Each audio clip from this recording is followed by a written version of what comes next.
네, 요즘 같은 환절기 네. 면역력 떨어지기 쉽습니다. 그럴 면역력에는 역시 들몰 길가 홍삼. 네, 1년에 딱 10,000박스만 생산합니다. 네.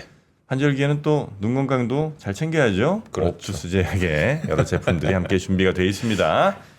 자, 우리 투자에도 여러 또 준비들이 필요합니다. 투자에는 우리 박병창 이사님, 네. 네, 어서 오십시오. 네, 안녕하십니까. 네, 반갑습니다. 자, 그러면 미국 시장 분위기가 뭐 썩 좋지는 않은 것 같습니다. 네, 이번 주에는 뭐 매물 좀 맞고 있습니다. 요즘은 이번 주 뭐 지난주부터 하여튼 중국이 또 예. 날라다니. 중국은 뭐 급등하고 멈췄고요. 네. 지금 멈췄어요? 지금 휴장이니까요. 휴장 언제까지예요, 여기는? 다음 주 월요일까지. 다음 주 월요일까지. 월요일까지 장기 휴장이고요. 제가 왜 그 중국 그 있잖아요. 예. 무슨 ETF. 예. 그게 원래 마이너스 50몇 프로 막 이랬거든요. 네. 이제 마이너스 25까지 올라왔어요. 많이 올라왔죠. 네, 와, 기분이 아주 쌍콤합니다. 전에 제가 그 말씀을 드릴 때 그 방송을 제가 월요일 방송을 회사 방송을 할 때 보니까 예. 질문을 굉장히 많이 하시더라고요. 네. 그 중국의 펀드들 갖고 있는 것들 네네네. 그런 것들이 플러스가 났다는 거예요. 굉장히 오랫동안 고생을 했는데 네네네. 어떻게 되는지 뭐 이런 질문들을 많이 근데 아직 하시던데요. 플러스 날 때까지는 안 간 것 같은데. 너무 깊은 곳에서 제가 너무 원래 산이 높으면 골이 깊습니다. 예. 홍콩 항생은 거래가 시작됐습니다. 아. 근데 항생 지수 한 1.몇% 빠졌어요. 더 많이 빠졌다가 반등을 했는데요. 네. 전체적으로 빠지지는 않았고요. 부동산 주들이 많이 빠졌습니다. 그래요? 예, 그래서 상해 주시도 단기에 너무 급등을 했기 때문에 당연히 너무 급등했죠. 예, 다음 주에 장 열리면은 뭐 차익 매물이나 뭐 지금 우리 국내에서 갖고 있는 사람들도 네. 지금 팔려고 좀 하는 그런 상황이 있기 때문에 좀 주춤하겠죠. 그렇지만 저점으로부터 강력하게 올라왔다는 부분. 시장 내부적으로 보면, 시장 외부적으로 보면은 지금 금리 인하 기조 속에서 미국의 대선이 이제 한 달뿐이 안 남았기 때문에 연말 전에 중국은 강력한 경기 부양 정책이 있을 가능성이 높다. 네. 그렇게 좀 보시면 좀 될 것 같습니다. 네. 우리가 지금 징검다리 휴일이기 때문에 설명을 좀 헷갈리는 설명들이 좀 있거나 좀 그동안에 뭐가 있나 계속 쉬니까 네네. 그런 생각이 있는데요. 미국 시장을 한마디로 표현 드리면요. 지난 3주간 상승을 하고 1일 날 제가 설명드리기를 0.94% 하락하면서 악재들이 굉장히 많이 나왔다고 설명드렸어요. 네. 그러니까 우린 2일 날 제가 그렇게 설명을 드린 거고요. 그러니까 이번 주에는 악재를 좀 예민하게 받아들이면서 등락하는 그런 모습을 나타내고 있다고 보시면 될 것 같습니다. 1일 날 0.93% 하락하고 나서요. 2일 날 우리 쉬었기 때문에 설명드리면 강보합 정도의 아침에 빠졌다가 반등을 좀 했어요. 근데 거래량이 좀 많이 좀 줄어들면서 빠졌거든요. 올라왔거든요. 그런데 오늘 아침 끝난 3일 시장 똑같이 하락 출발해서 그리고 나서 이제 약간 오르긴 했는데 거래량이 급감했습니다. 이 얘기는 시장에 차익 매물이 있긴 하지만 전반적으로 경계 심리가 훨씬 더 작용을 하고 있다. 네. 이제 고점이야 하면서 매물 맞고 막 내려오는 음봉이 커지는 그런 모양은 아니다 이렇게 보시면 될 것 같습니다. 그래서 주봉을 보시면 십자형이 나와 있어요. 네. 그러니까 십자형이라는 얘기는 장대 양봉, 장대 음봉이 아니고 소폭의 변동성을 주면서 움직이고 있다라고 보시면 될 것 같아서 미국 시장은 지금 3주 연속 상승했고 신고수 난 상태에서 그냥 매물 좀 나오면서 등락하고 있다라고 보시면 될 것 같습니다. 그런 경계 심리가 나타나는 가장 근본적인 이유는 첫 번째는 중동의 확전 우려가 지금 나오고 있죠. 그래서 어제 유가가 5% WTI 기준으로 5% 급등했습니다. 선물 기준으로 73.7달러까지 지금 올라와 있는 상태입니다. 그래서 이건 뭐 일촉즉발에 있는 그런 상황이 있습니다. 그래서 예의주시하면서 시장이 이제 바라보고 있고 그러니까 경계 심리가 많이 있고요. 그리고 오늘 밤 열리는 시장에서 비농업 고용 보고서가 발표됩니다. 지금 미국 시장에서 가장 중요하게 보고는 지표예요. 오히려 이제 CPI나 PC보다도 이걸 더 중요하게 생각하고 있기 때문에 여기에 대한 경계 심리가 있다고 보시면 될 것 같습니다. 그 와중에 몇 가지 전해드릴 말씀은 ADP 민간 고용 발표가 있었는데요. 14만 3천 개 증가해서 전월에 9만 9천 개에서 꽤 많이 늘었습니다.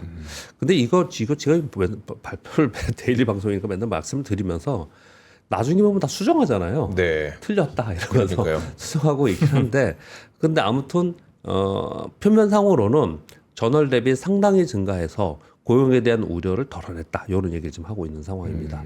그러니까 어떤 얘기가 나오겠어요? 그러면 고용에 대한 우려가 드러냈으면 그 얘기는 경기 침체 우려가 줄어들었다는 얘기고 네. 그럼 빚컷에 대한 기대가 줄어들었다는 얘기죠. 네. 그러니까 10년 만기 국제 수익률이 3.8%까지 올라왔어요. 그러니까 국제 수익률이 올라오는 모습을 나타냈고 달러 대수도 올라가는 모습을 나타냈고요.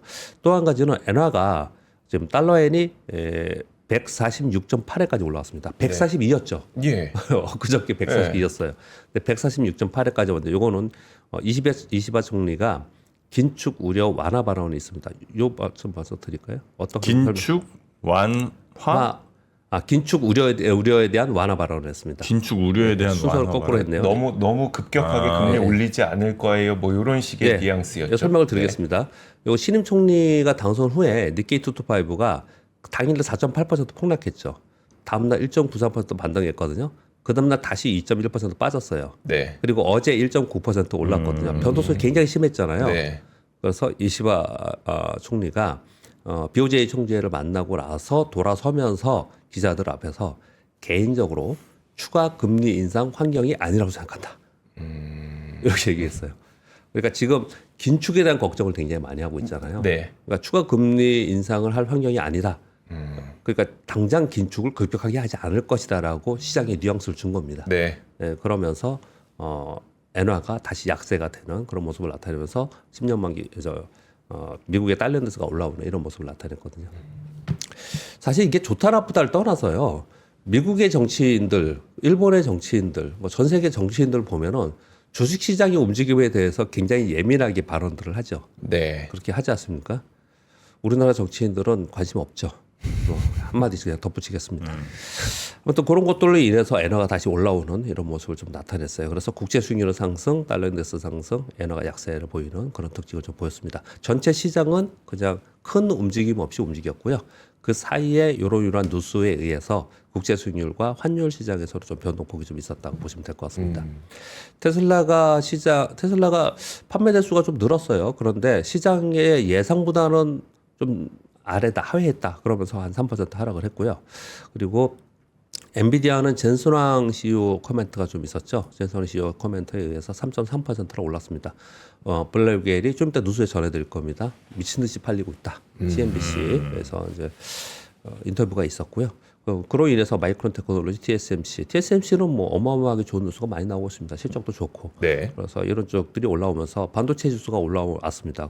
그리고 유가가 올랐기 때문에 정유주들이 올라왔거든요. 그럼에도 불구하고 시장은 다우는 마이너스 0.4, 나스닥은 마이너스 0.04, S&P 500은 마이너스 0.17 소폭 하락했습니다. 이 보시면 2일날 상승과 뭐 3일날 하락과 이런 거 보면 큰 폭이 없죠. 그러네요. 네, 그러니까 미국 시장은 이런 상황이에요. 큰 폭은 없는 상황 속에서 경계 심리 상황 속에 있다라고 보시면 될 것 같습니다.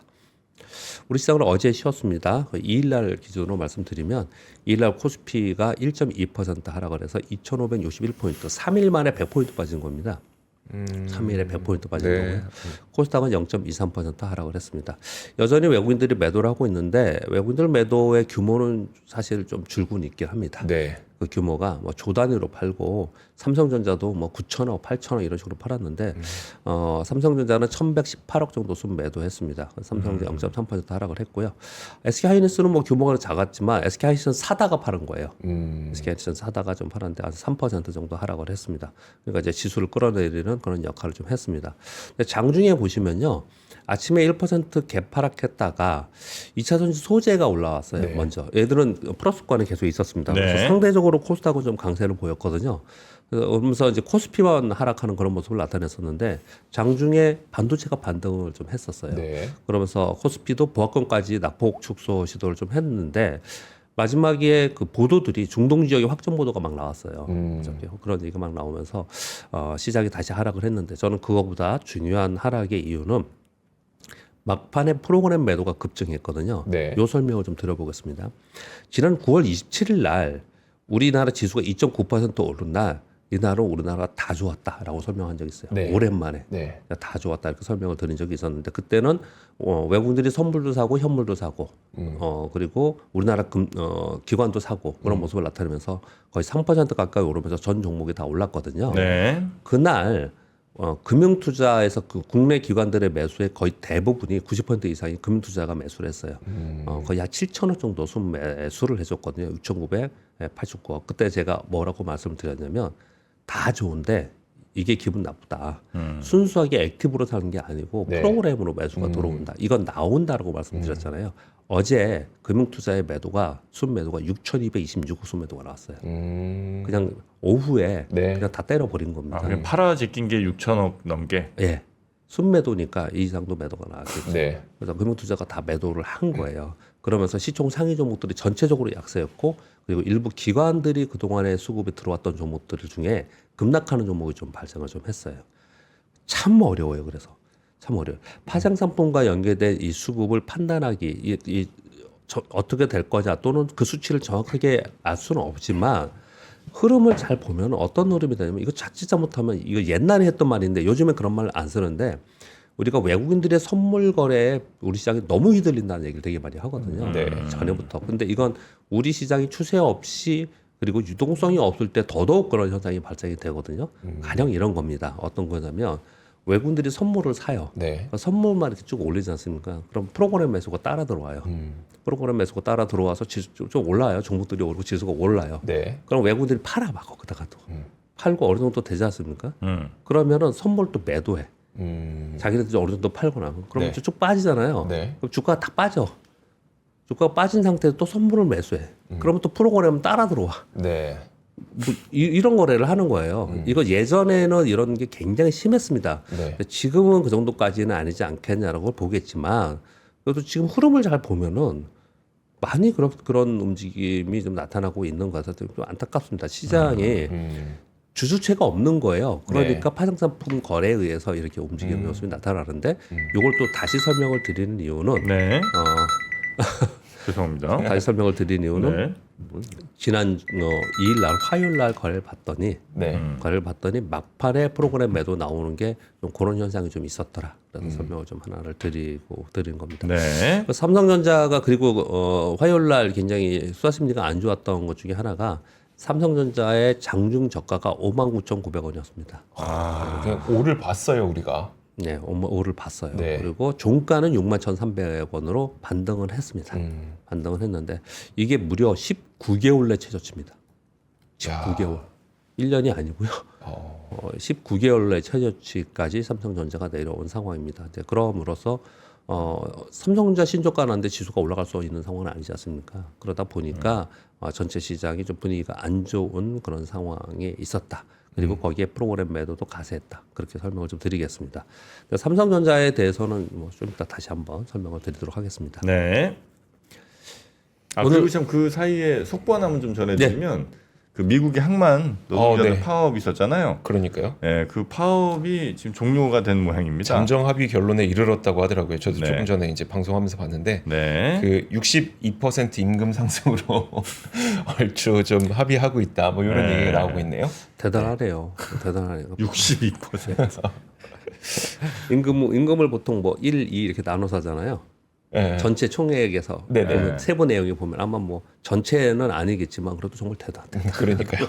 근데 또 파업도 47년 만에 파업이라고 하니까. 네. 네, 파업도 워낙 오랜만에 하긴 했네요. 네. 오늘은 미국의 비농업 고용 보고서하고 실업률이 나옵니다. 이걸 제일 중요하게 생각합니다. 그래서 계속 경계 심리가 있는 상태입니다. 실업률은 지난번에 지지난달에 4.3, 지난달에 4.2가 나왔잖아요. 네, 여기서 위로 튀냐 안 튀냐를 이제 계속 관심 있게 보는 것 같습니다. 매크로 시장에서는 뭐 말씀드린 거를 다시 한 번만 더 반복을 좀 드리면 미국 시장은 8월에 급락 후에 3주 연속 상승하면서 전고 좀 왔어요. 제가 차트를 보여드렸습니다. 네. 9월에 급락 후에 3주 연속 상승으로 신고가 났어요. 네. 그러면 지수가 3주 연속 상승해서 막 올라가기도 힘들고 신고 지수 나면 경계 매물이 있기 마련이거든요. 네. 그러니까 악재에 더 예민하게 반응을 하고 있는 거예요. 그래서 지수 부담이 있죠. 중동 리스크 지금 있죠. 그리고 고용 보고서 발표 경계가 있죠. 이런 것들이 있으니까 지금 이번 주에 미국 시장을 보면은 소폭에서 막 왔다 갔다 하는 그런 모습이 계속 나타나는 거거든요. 그런데 지수의 이런 상황에서 이런 악재의 누수들이 나옴에도 불구하고 미국의 지수를 보면은 저는 이렇게 생각합니다. 매물은 남아고 있으나 상당히 견조하게 움직이고 있는 상황입니다. 근데 왜 거래가 없는 걸 견조하다고 표현하시는 걸까요? 매도자가 매도하게 악재가 나와서 매도를 하고 싶은 사람이 많으면 네. 막 던지겠죠. 그럼 거래가 막 늘겠죠. 이 거래량이 없다는 얘기는 사는 사람도 없지만 파는 사람도 별로 없이 지켜보고 있다라는 거예요. 네. 예, 그래서 이제 견조하다라고 표현을 좀 드리는 겁니다. 자, 우리 시장 설명을 드리면서 삼성전자를 얘기를 할 수밖에 없는데요. 삼성전자 좀 전에 말씀드렸다시피 52주 신저가를 찍었습니다. 1년 7개월 정도의 저가입니다. 근데 이제 이게 지수 하락과 투자 심리를 위축시키고 있는 상황인데 이유를 설명을 가만히 생각해 보면 오늘 이제 요거 특집 이따가 하신다고 하셨지 않습니까? 네. 외국 매도가 있는 부분은요. 좀 저 개인적인 추가 설명을 좀 드리면요. 외국인들은 우리나라 지수를 팔 때 삼성전자를 팝니다. 그래서 반도체를 파는 부분도 있지만 삼성전자를 파는 부분도 있거든요. 네. 우리나라 지수를 왜 팔았냐고 생각을 해보면 최근 들어서 더 많이 판 거는 중국과 특히 뭐 홍콩보다는 중국 시장이 올라온 부분 상당히 영향이 있다고 생각해요. 왜냐면 같은 이머징에 있기 때문에 네. 예, 그 수급적 영향이 있을 거라고 하는 한 부분은 생각하고요. 또 하나는 이 엔비디아향 HBM 때문에 외국인들과 국내 기관들도요. 네. SK 하이닉스 롱, 삼성전자 숏을 쳐놨거든요. 이 롱숏 펀드들은 단기 거래를 하지 않아요. 단기 거래하지 않습니다. 그냥 그 방향으로 그 추세가 꼭 바뀌기 전까지는 계속 가요. 네. 그러면서 자기들이 원하는 대로도 하면 더 강화되는 그런 현상이 나타나거든요. 그러니까 무슨 얘기냐면 쇼플레이어들 있잖아요. 미국이 쇼플레이어, 우리나라 얘기하고 미국 쇼플레이어를 얘기할게요. 쇼플레이어들이 만약에 뭐 10,000원 기준 하겠습니다. 10,000원에 숏을 쳤어요. 네. 10,000원에 숏을 쳤는데 이게 11,000원, 12,000원 되면 내가 숏 치는 가격보다 더 올라갔으니까 내가 손실은 났고 더 높은 가격이니까 숏을 더 칠 것 같잖아요. 그렇게 하지 않습니다. 거래 그렇게 하지 않아요. 모든 투자의 구루들이나 모든 사람들 그렇게 하지 않고요. 올라가면은 더 싼 가격에 매수한 거랑 같은 거잖아요. 더 높은 가격에 매도하는 거니까. 네, 네. 그렇게 하지 않고 내 예상과 맞을 때 더 많이 합니다. 그러니까 11,000원 이렇게 올라갔다가 다시 10,000원 깨고 내려가면서 9,500원 밑으로 내려가잖아요. 네. 그럼 추가로 숏을 계속 쳐요. 내려가는데 계속. 그렇게 거래를 하거든요. 마치 올라갈 때 더 사는 거랑 불타기랑 비슷한 거네, 그죠? 그렇죠. 예, 내려갈 예, 때. 예. 예. 이제 주식 지금 말씀하신 대로 주식으로 얘기하면은 예. 내가 10,000원에 샀어요. 10,000원에 샀는데 9,000원 내려가니까 그럼 더 싸게 살 수 있네? 9,000원에 사고 8,000원 내니까 8,000원 더 싸네? 이렇게 안 하지 하고. 않는다는 예. 거예요. 그렇게 안 하고 10,000원에 샀을 때는 나는 20,000원을 바라보고 갔다 그러면은 내가 생각하는 기업의 스토리가 맞아야 되는 거잖아요. 네. 그래서 내려갈 때보다는 올라갈 때 더 사는 거거든요. 근데 쇼플레이어들은 이게 명확합니다. 확실하게 그렇게 해요. 쇼플레이어들은요. 자기 예상을 맞았을 때 더 밑으로 찢어서 치거든요. 네. 근데 그걸 좀 우리가 해야 되는데. 쉽지 그런 마인드. 이론은 알겠는데 그쵸. 안 되죠. 안 심정적으로. 돼. 네, 심정적으로 안 되는 거죠. 딱 내가 맨 처음 선택했고 얘가 내 예상대로 간다고 하면 더 확신을 갖고 더 살 수 있는 요게 있어야 되는데 예. 딱 샀는데 조금 올라가면 아싸 이러면서 이제 이제 빨리 이거 가격이 올라가니까 또 가격이 올라가서 평균 단가가 높아진다. 평균 단가 개념들이 되게 많아서 그래요. 네네. 그렇죠. 네, 그리고 그렇죠. 내가 지금 이걸 예. 샀는데 내일 1,000원 더 주고 살려면 너무 아깝죠. 예, 그렇죠. 내가 이거 어제는 10,000원에 샀는데 오늘 내가 11,000원에 사야 된다고? 예. 어젠 내가 그럼 좀만 더 썼으면 되는 건데 예, 아 너무 아까워서 안 돼. 근데 이 트레이더는 그렇게 하지 않습니다. 네, 아마 많은 맞아요. 책들 여러분 보면 아실 거예요. 근데 실제로 현재도 그렇게 거래합니다. 특히 숏은 그렇게 해요. 네. 제가 왜 설명을 드리냐면 SK 하이닉스의 롱, 삼성전자의 숏 포지션이 이미 구축이 되어 있는 상태예요. 우리 지금 되어 있는 상태에서 이게 지금 바뀌지 않고 있잖아요. 네. 그래서 그런 수급도 상당히 있을 거다 지금 그렇게 생각을 해요. 그래서 만약에 확 뒤바뀌는 어떤 모멘텀이 생기면 또 급반동도 나올 수는 있겠죠. 그것으로 인해서. 네. 근데 지금 현재 그렇지 못하고 있지 않습니까? 좀 이따 그 HBM 얘기도 또 드릴 텐데 지금 그러지 못하고 있는 상황이에요. 그래서 수급적 요인에도 상당히 있다. 이렇게 보시면 될 것 같고. 그리고 반도체 우려에 대한 얘기는 이제 여러분 다 아시니까 이건 빼고. 그리고 또 하나는 제일 걱정은요. 반도체 섹터의 우려나 수급의 우려는 단기적으로 우리가 생각하는 거고 이거보다도 더 걱정은 삼성전자 단일 기업에 대한 성장에 대한 우려가 말하고 있는 게 제일 걱정인 거예요. 네. 삼성전자 이거 되겠냐. 이게 제일 걱정인 거예요, 사실은. 이런 것들이 지금 복합적으로 있는 상태에 있습니다. 그러다 보니까 지수 대비도 더 많이 빠지고 있는 거고 네. 전체 시장을 좀 끌어내리고 있는 상황인 거거든요. 그런데 다음 주 화요일인가 수요일에 잠정 실적 발표합니다. 잠정 실적 발표하거든요. 이 부분 좀 살펴봐야 될 것 같습니다. 이제 그런 가운데 오늘 뭐 금투세 결정한다고 하지 않습니까? 것과 이제 상법 개정 관련 정치권 동향 이런 부분에 이제 시장에 좀 관심을 갖고 있고요. 전체적인 분위기는 우리 시장은 야 이거 힘들어서 못하겠다라가 되게 많아요. 지금 현재는 힘들어서 못하겠다. 제가 제 입으로 이렇게 얘기하는 게 참 안타깝네요. 네. 시장을 얘기하면서 계속 우리 시장 상대적으로 안 좋다, 우리 시장 어렵다 계속 이러고 있는 상황이지 않습니까? 근데 이게 현실이니까 그렇게 설명을 좀 드리고 있는 거고 네. 이 부분에서 잠깐 좀 설명을 좀 드리겠습니다. 먼저 삼성전자부터 말씀을 좀 잠깐 드려보면요. 이 왼쪽에 있는 건 뭐냐면요. 반도체 수출액이에요. 이 파란색이 반도체 수출입니다. 네. 이건 분기고 오른쪽에는 월로 돼 있는데요. 반도체 수출이고요. 빨간색은 반도체 매출액이에요.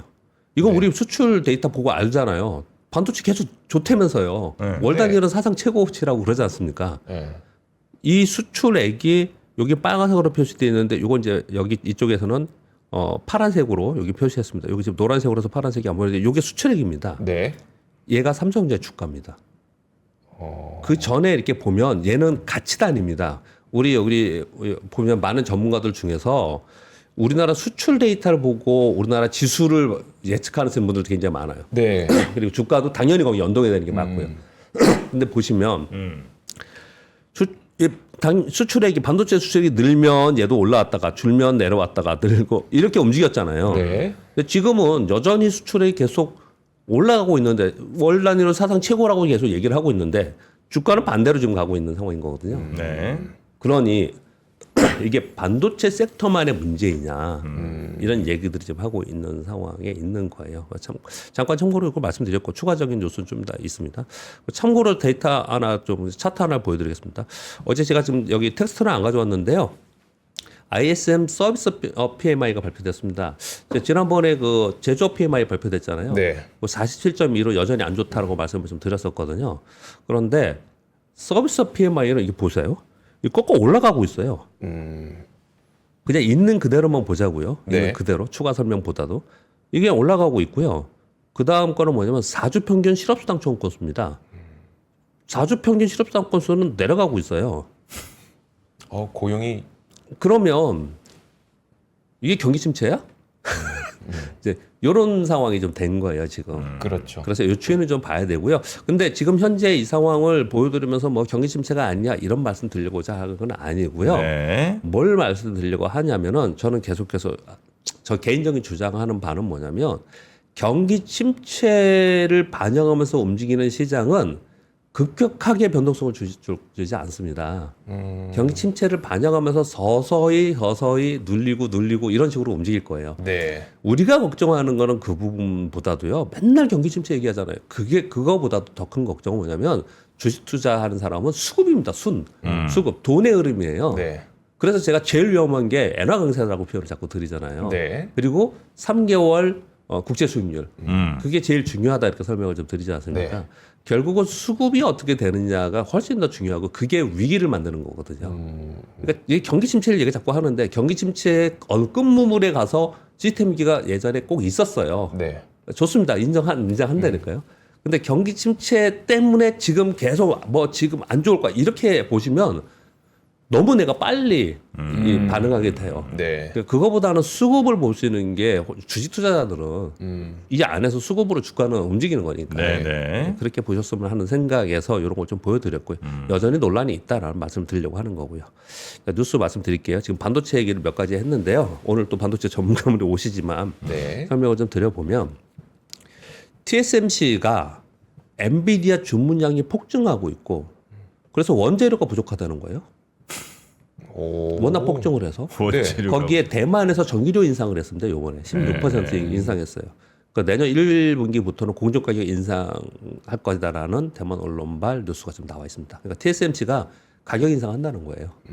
그만큼 잘 되고 있다라는 거예요. 여기는요. 네. 그런 가운데 대만 폭스콘 대변인이 엔비디아 GB200 11월 생산하고 12월에 출하 예정이다는 보도가 나와 있거든요. 근데 어제 엔비디아가 3% 올랐던 거는 요 다음 뉴스입니다. 젠슨 황이 CNBC에서 인터뷰를 했는데 블랙일의 수요가 미친 듯이 증가하고 있다. 미친 듯이? 네, 그렇게 표현을 썼어요. 미친 것 같다. 이 수요가. 표현을 그렇게 했어요. 네. 그래서 어제 엔비디아 3% 올랐거든요. 그러니까 이쪽은 다 좋다는 거예요. 엔비디아 좋고 그 만들어준 TSMC 좋고 네. 이쪽은 여전히 계속해서 이렇게 좋다라는 표현을 좀 하고 있는 그런 상황입니다. 그런 가운데 SK 하이닉스는 거기에 이제 추정하면서 움직이고 있잖아요. 주가는 많이 빠져서 좀 반등은 좋지만 SK 하이닉스에서 이게 홍콩인가 때문에 죄송합니다. 지금 가장 생각이 안 나는데. 네. 이 업체에 HBM3 12단용 TC 본도 30대 이상을 주문했다는 발표가 있는데 왜 그랬냐면 이거 지금 산미 반도체에서 하고 있었거든요. 네. 이 의존도를 줄이기 위한 조치다라는 좀 쓰기도 있고, 근데 사실 모든 기업은 다 그렇게 하고 싶어 해요. 요게 한 가지가 있고 또 하나는 뭐냐면 12단부터 공법이 변화됩니다. 그 공법에서 설명이 쫙 그 포털 보면 나와 있거든요. 네네. 제가 아침에 그것까지 설명드린 그래서 적어오지는 않았는데요. 이 공법이 변화되면서 좀 듀얼로 가고 싶어하는 그리고 이제 그것도 이쪽이 조금 더 잘한다 이렇게 기사에 그렇게 되어 있는데 아무튼 이런 뉴스 좀 나와 있는 상황이에요. 싱가포르에 본사가 싱가포르인가요? 있네요. 네. ASMPT. 그런데 한미 반도체에서는 요런 이 지금 동향이 있으니까 40명 이상의 전문가로 SK 하이닉스 전담 AS 팀을 구성하겠다라는 이제 보도가 지금 나와 있는 상황이에요. 자, 요거는 요쪽 일들이고요.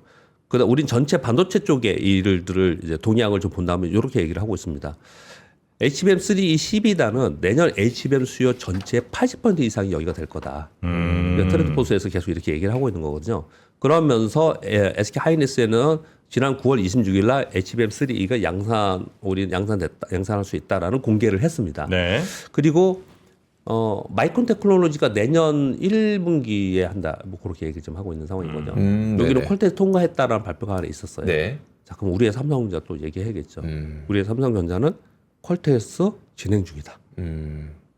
이런 차이가 지금 있는 거예요. 또 진행 중이에요. 그놈의 진행은 도대체 무슨 진행자도 아니고 맨날 그렇게 진행만 해. 종료가 없어요. 올해 1년 동안 네. 종료라는 게 없어요. 네, 계속 그런 얘기를 좀 하고 있는 상황이에요. 그게 지금의 처음으로 다시 돌아가서 삼성전자의 반도체 수급의 문제도 분명히 있고 반도체 섹터의 문제도 있지만 단일 기업의 성장에 대한 우려들이 상대적으로 그렇게 만드는 게 아닌가라는 네. 걸 많이 본다는 거죠. 근데 제가 수급 얘기를 자꾸 했잖아요. 경기 침체나 이런 부분보다는 우선은 수급이다. 주식상은 무조건 우선 수급이에요. 네. 그렇게 봤을 때 이 롱숏 펀드들 그리고 외국인들의 수급 이 부분이 언제쯤 바뀔 수 있냐 그런 모멘텀이 있냐 모멘텀이 없어도 바뀔 수도 있어요. 그건 뭐냐면 가격이 어느 정도 되면 그럴 수 있거든요. 네. 이런 걸 좀 체크를 좀 하셔야 됩니다. 이쪽에 관심이 있으신 분들은 그렇게 좀 해야 된다 생각합니다. 네네. 그렇게 3번까지 뉴스까지 정해드리고요. 이쪽은 이제 자동차하고 2차전 전기차 쪽의 뉴스인데요. 테슬라가 저가 버전 모델 3를 미국에서 판매 중단한다는 홈페이지에서 발표를 했습니다. 현재 시간 10월 2일 날 홈페이지를 통해서 모델 3 주문 중단을 발표를 했습니다.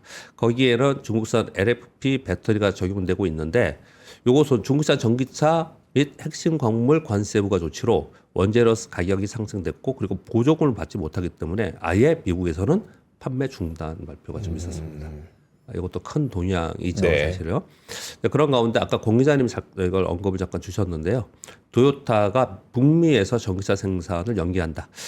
켄터키주에 있었던 전기차 이거 굉장히 중요하게 토요타에서 얘기를 했었던 거예요. 이걸 2025년 말에 생산한다고 그랬는데 전기차를 2026년으로 연기한다. 그리고 미국 현지에서 신규 차종 어떤 라인업이 있을 거 아니에요. 거기 이제 차종 생산해서 판매하려고 했던 것도 취소한다. 그냥 일본에서 생산해서 수출하겠다. 이렇게 좀 발표를 좀 하고 있습니다. 그러니까 여기도 또 준비를 좀 하고 있는 거죠. 그러니까 이 캐즘이라고 하는 것들이 굉장히 길어지고 있는 그런 상황인 거예요. 근데 지금 미국의 대선을 앞두고 트럼프 우려도 분명히 있는 거고요. 네. 여러 가지가 있는 건데 우리가 이런 얘기를 하지 않습니까? 전기차는 어차피 대세이고 나중에 다 전기차로 가지 않겠냐. 많은 부분들이. 예. 그러면서 이건 캐즘이다. 캐즘이라는 건 항상 나중에 좋아질 거를 전제로 해서 캐즘이에요. 나중에 좋아지지 않은 걸 캐즘이라 하지 않습니다. 그렇죠. 네네. 네. 그렇게 지금 얘기를 하고 있는데 네. 길어진다 얘기가 꽤 오래되고 있어요. 지금요. 오래되고 있거든요. 그래서 이게 지금 유럽이나 중국은 많이 성장을 했고 유럽이나 미국에서 정치적인 영향도 있고 그리고 경기가 만약에 둔화해서 좀 얕은 침체라도 심체로 들어가는 상황이 좀 되면 이게 계속 길어지는 거거든요. 네. 그래서 이걸 좀 확인을 좀 해야 됩니다. 계속 이런 뉴스 전해준 지가 우리 몇 개월 됐잖아요, 사실. 오래됐죠. 네, 오래됐습니다, 사실. 근데 지금도 진행이 되고 있다라는 거거든요. 그렇게 좀 보시면 될 것 같고요. 그리고 오픈 AI가 66억 달러의 자금 조달 완료했다고 발표가 나왔습니다. 그리고 40억 달러의 회전 신용 한도를 확보했다고 합니다. 이건 뭐 회전 신용 한도가 뭐냐면요, 자기네 돈 필요하면은 금융권에서 언제든지 돈 빌려주겠다는 거예요. 아, 이자 0. 아 그래요? 약간 그 돈 주겠다는 거예요. 날아간 뭐 저 수압 같은 거 체결하는 거랑 예, 비슷한 예. 언제든 필요할 때 내가 쓰고. 예. 아. 이게 근데 주요 IB들을 다 참여했습니다. 와, 그만큼 이 회사를 예. 믿고 믿고 좋게 보는 거죠. 거네. 예, 좋게 보는 거죠. 예. 와, 대박이다. 그러니까 투자하고 빌려주는 거 좀 다르긴 하잖아요. 예. 투자는 0 될 수 있는 거고 빌려주는 거 나중에 받으려고 하는 거잖아요. 네네. 회사가 망하면 0이지만 회사 채권이라는 거는. 네. 그런데 그러니까 이제 은행이다 보니까 여기는 이제 이렇게 한 건데 뭐 엔비디아, 마이크로소프트 이런 데 다 참여를 했고요. 네. 근데 회전 신용을 은행이 아예 딱 해줬다는 거예요. 그러니까 운신의 폭이 자금 여력이 상당히 많이 생겼다 이렇게 얘기 좀 하고 있는 거고. 기업 가치가 1,570억 예. 달러면 한 200조 정도 하는 거 아니에요. 200조 되죠. 그죠? 예. 아니 언제 만들어진 회사인데 벌써 200조야. 우리나라 하이닉스 한 200조 돼요? 예. 그래서 200조. 와, 진짜 어떻게 이래 엄청나다. 세상이. 네. 그렇습니다. 참나. 이 회사의 올해 매출은 37억 달러인데 손실이 50억 달러 정도 됩니다. 그런데 이 200억 달러야. 그만큼 성장 생각하는 거죠. 200조. 예. 자, 또 어떤 소식이 있어요? 예, 7번, 8번 짧게 말씀드리겠습니다. 이거 뭐 정치권 뉴스이면서 우리 시장의 화두인 뉴스예요. 그래서 전해드리겠습니다. 오늘 4일이 오늘이잖아요. 의원총회에서 금투세 당론 결정한다라는 이제 보도가 지금 현재 나오고 있습니다. 네. 근데 이게 뭐 폐지에 갖고 유예일 거다 막 이렇게 보도가 나오고 있는데 함부로 그렇게 발언하거나 생각하면 안 될 것 같아요. 저는 네. 이제 그렇게 생각이 좀 들고 있고요. 그거보다도 저는 뭐 그것도 굉장히 중요하지만 금투세 결론 짓는다고 하는데 많은 사람들이 빨리 해달라고 그랬지 않습니까? 중요하다 타이밍이. 그래서 아마도 이렇게 생각하는 것 같고요. 그보다는 요번에 이사의 충실 의무 대상을 회사에서 주주로 확대하는 상법 개정안을 추진하겠다는 요게 지금 나오고 있어요. 그래서 이런 것들이 좀 확대가 되면 어떤 시장에서는 그래도 좀 긍정적으로 반영이 되지 않을까 생각을 좀 하고 있고요. 8번 뉴스는 정치 비슷한 얘기이기 때문에 정치 가지고 여러분 하지 않았으면 좋겠어요. 아니, 여러분들 하시는 거야 뭐 상관없지만 저는 그런 의도로 얘기하는 건 아닙니다. 정부가 한국은행에서 일시 대출액이 역대 최대라는 SS의 보도가 있었습니다. 올해 3분기까지 한국은행으로부터 152.6조를 대출했고 142.1조를 상환, 상체 오타가 하나 나왔습니다. 미상환이 10.5조가 지금 남아 있는데 이게 연도별 그리고 동기간을 비교했을 때 14년 만에 최대 금액으로 합니다. 참고로 당연히 정부는 한국중앙은행에서 돈 빌려서 합니다. 전 세계가 다 그렇게 하는 거죠. 대정부 일시 대출 제도는 정부가 회계연도 중 세입과 세출과 시차가 발생하기 때문에 일시적으로 빌려서 쓰고 세입이 들어오면 다시 갚고 이렇게 하는 거예요. 네. 이렇게 하는 겁니다. 근데 이게 이게 뭐 14년 만에 최대다. 그래서 뭐 현 정부가 잘했다 못했다 이런 얘기 하려고 한 게 아니고요. 저는 왜 요 뉴스를 하도 정치 얘기하면 말이 많아서 제가 이렇게까지 막 얘기하는 겁니다. 전제를 까는 거예요. 뭐냐면 우리나라가 지금 되게 어렵잖아요. 경기도 네. 어렵잖아요. 그리고 한국은행에서 GDP 성장률을 낮추고 있지 않습니까? 네. 그리고 다음 주에 우리 금통이 열립니다. 시장이나 아니면 주식시장이나 그리고 경제권에서는 그리고 정치권에서도 금리 인하를 좀 기대하는 것 같습니다. 좀 바라는 것 같아요. 근데 어찌 될지는 지금 현재 모르고 있는 상황인 거고요. 그러니까 우리는 금리 인하를 아직 하지 않은 상태에서 경기도 좀 좋지 않은 상황이고 주식시장은 뭐 전 세계에서 꼴찌이고 막 이러고 있는 상황이잖아요. 네. 그러고 있는 상황에서 할 수 있는 거는 지금 중국이 급등한 게 뭐예요? 경기 모양 정책이잖아요. 금리 인하 하면서 재정 정책이 동시에 나온 거잖아요. 그렇죠. 우리가 할 여력이 많지 않아요. 우리가 그렇게 할 여력이 많지 않습니다. 네네네. 이걸 얘기하는 사람이 되게 많아요.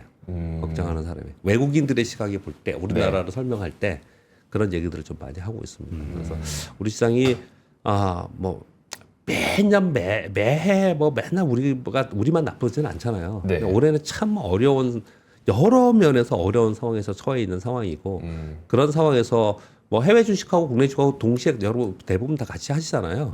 근데 아무튼 상대적으로 우리 국내 시장에서 거래를 하기가 굉장히 어려운 지금 상황에 처해 있어서 뭔가 돌파구가 나와야지만 뭔가 움직일 수 있고 그 전에는 이렇게 상당히 경계하고 있는 그런 상황에 있습니다.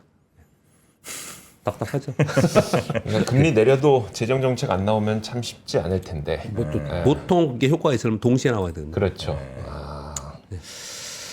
부동산만 계속 올라가고 네. 참. 그런 상황이 되는 것 같습니다. 근데 부동산 얘기는 진짜 한마디 말씀드리면 네. 저는 자꾸 언론에서 많은 사람들이 우리도 뭐 그런 얘기 전해드리기도 하지만 뭐 어디가 뭐 평당 20억이 됐다, 뭐 20평짜리 40억 됐다 그러는데 거기가 그러는 거예요. 그걸 보편화하지 않았으면 좋겠습니다. 제발 부디 보편화하지 않았으면 좋겠어요. 그건 전 세계 어디 국가나 다 그래요. 어디 우리 주식도 그렇듯이 어딘가 좋은 게 있어요. 네네, 어디 네. 주식이 막 만약에 뭐 10배 떴다 이런 주식이 있을 수 있잖아요. 네.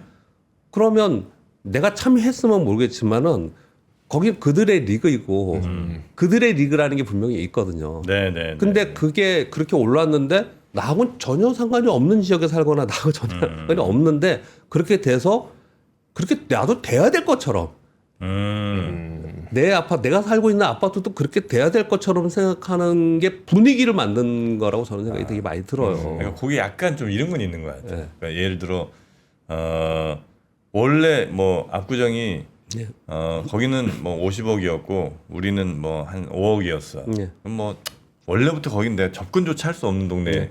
근데 한 10년, 20년 전에는 잘하면 나도 압구정은 아니래도 뭐 비슷한 어디 강남 논현동이나 역삼동 갈 수 있었을 것 같고 예. 아쉬움이 자꾸 남는 거지. 야, 나 예. 그때 내가 분당한 선택하고 거기 갔으면 지금 벌써 한 20억 더 버는 건데 요런 아쉬움들이 자꾸 생기니까 예. 그냥 사실은 진짜 이제 말씀하신 것처럼 예. 다른 시장이 되는 것 같은데 예, 예. 그 과정 중에는 너무 이게 배가 아프고 물론 그렇죠. 우리 비트코인 100만 원대 얘기했습니다. 우리 3%에서 예. 비트코인 100만 원, 200만 원대 아 비트코인 맞아 얘기했어요. 맞아. 그때 그 샀었으면 되는데 그런 아쉬움들이 계속 남고 그러니까 이제 아마 예. 사실은 진짜 이제는 뭐 접근이 안 되는 것 같아요. 그러니까요. 보면 네. 뭐 그냥 거기 한남동 뭐 저 강남 어디 뭐 이런 서초 데들은 뭐 이런 데는.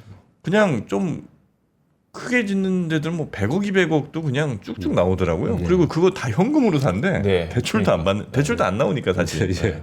그냥 현금으로 산대. 뭘로 그렇게 돈 버는 사람들이 있는지 모르겠습니다. 그러나 뭐 또 있겠죠. 네. 자 오늘은 이 정도로 그러면 마무리할까요? 네. 네, 우리 박병창 이사님 오늘도 대단히 감사하고요. 네. 예, 다음 주 월요일에 또 매시도록 하겠습니다. 고맙습니다. 감사합니다. 박근영, 이선영, 사경인, 염승환 투자 마스터들의 세심한 케어로 건강한 투자 습관을 만드세요. 3프로 멤버십 3프로 앱에서 확인하세요.